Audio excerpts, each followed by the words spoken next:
5 years after I died, my body was still at the Riverbend Funeral Home, unclaimed. My best friend Stacy had drained her savings, and it was only enough to cover the storage fees for 1 more week. The staff had warned her, get a burial plot, or my remains would be cremated. Without a signature from a direct family member, they would dispose of the ashes themselves. Desperate, Stacy finally called my brother. "Dorian Spencer," she said, her voice tight with fury. "Are you really going to abandon your own sister's remains for your little pseudo-sister?" My brother's voice was a cold laugh. "To keep up the lie, you'll stoop to anything, won't you? Tell Ariel to die for real this time. Tell her to stop playing games and crawling back after a couple of days." Stacy had no choice. She authorized the cremation. Then, carrying my death certificate, she drove straight to my brother's mansion. When Stacy knocked, my brother Dorian was having dinner with Quinn Heather. The rain was coming down hard outside. Rushing out the door, Stacy hadn't taken the time to grab an umbrella. She was soaked through, looking like a drowned rat. Inside the brightly lit villa, a housekeeper quickly opened the door. Stacy barely stepped onto the marble floor before Quinn's voice, sharp and laced with distaste, cut through the air. "Stop! You're filthy! Who said you could come inside?" Stacy ignored her. She walked straight to my brother and slammed the death certificate down on the table. "Ariel Spencer is dead, Dorian. Truly dead. She's your sister. Are you going to do something about it or not?" Dorian set down his fork.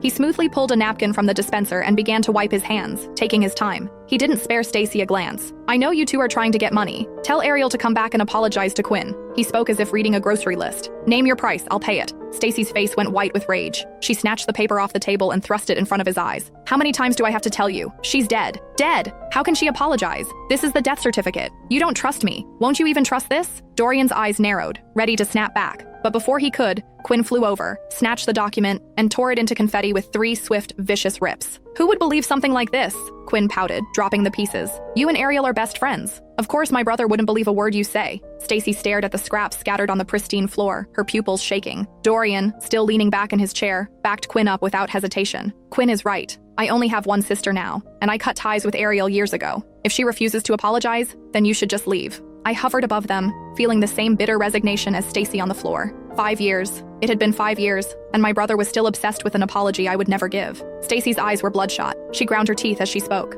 "I can't believe Ariel had a brother like you." She turned to leave, but stopped at the door, remembering the words I'd told her 5 years ago. Holding back a sob, her voice choked. Ariel's final wish was to be laid to rest in the family plot, beside our parents. Stacy took a deep, ragged breath. Her ashes are at the Riverbend Funeral Home. If a family member doesn't sign off in 3 days, they'll be disposed of. Dorian, you handle it. Stacy ran out of the villa and immediately crumpled on the curb, weeping uncontrollably. I floated down and sat beside her, listening to her muffled apologies as she buried her face in her hands. "Ariel, I tried my best. I truly did." "I know, Sash." I responded silently, wrapping my ghostly arms around her trembling body. These 5 years, Stacy had suffered so much. When Dorian and I had that explosive fight over Quinn, it was Stacy who took me in, giving me a place to live, a quiet spot to feel